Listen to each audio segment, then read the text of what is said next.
विद्यार्थी मित्रांनो, आज बघूया आपण इंट्रामस्क्युलर इंजेक्शनची प्रोसिजर. ठीक आहे.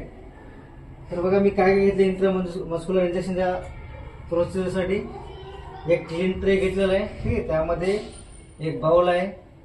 बाउलमध्ये एक कॉटन स्वॅब, त्याच्यामध्ये स्पिरिट टाकलेलं आणि ड्राय स्वॅब, अशा 2 स्वॅब आहेत. आणि मला जे लागेल ती सिरिंज, अटॅच केलेली निडल आणि लोड केलेलं इंजेक्शन, या सगळ्या आम्ही गोष्टी रेडी करून एका ट्रेमध्ये घेतलेल्या आहे. तर असं आपल्याला ट्रे तयार करून पेशंटच्या जवळ जायचं आहे. पेशंटचे साईट असेच करायचे आहे.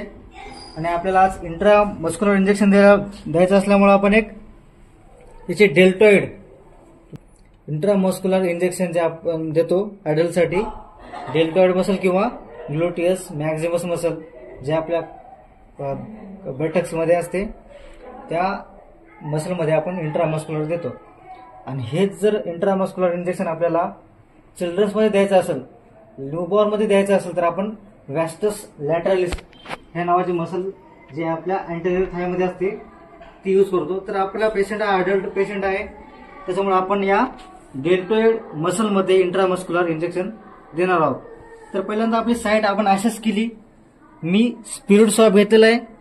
स्पिरिट स्वॅब घेऊन पहिले साईट क्लीन करून घ्यायची, इनर टू आउटर या पद्धतीनं सर्क्युलर मोशनमध्ये साईट क्लीन करून घ्यायची. ठीक आहे. परत आपलं इंजेक्शन घेतलं, इंजेक्शनची एअर काढली आणि बघा इंट्रामस्क्युलर इंजेक्शन देऊ आपण. तर पहिले साईडला असं थोडं पिंच करायचं आणि 90 डिग्री अँगलमध्ये आपल्याला इन्सर्ट करायचं पूर्णपणे. ठीक आहे. दिसत आहे असं. नंतर आपल्याला विड्रॉ करून बघायचं आहे. जर ब्लड आलं इंट्रामस्क्युलर इंजेक्शनमध्ये, विड्रॉ केल्याच्यानंतर जर ब्लड आलं तर आपण इंजेक्शन ॲडमिनिस्टर करायचं नाही.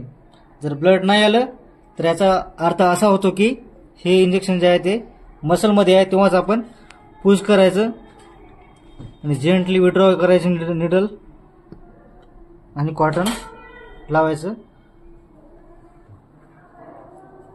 तर अशा पद्धतीने आपण इंट्रामस्क्युलर देऊ शकतो.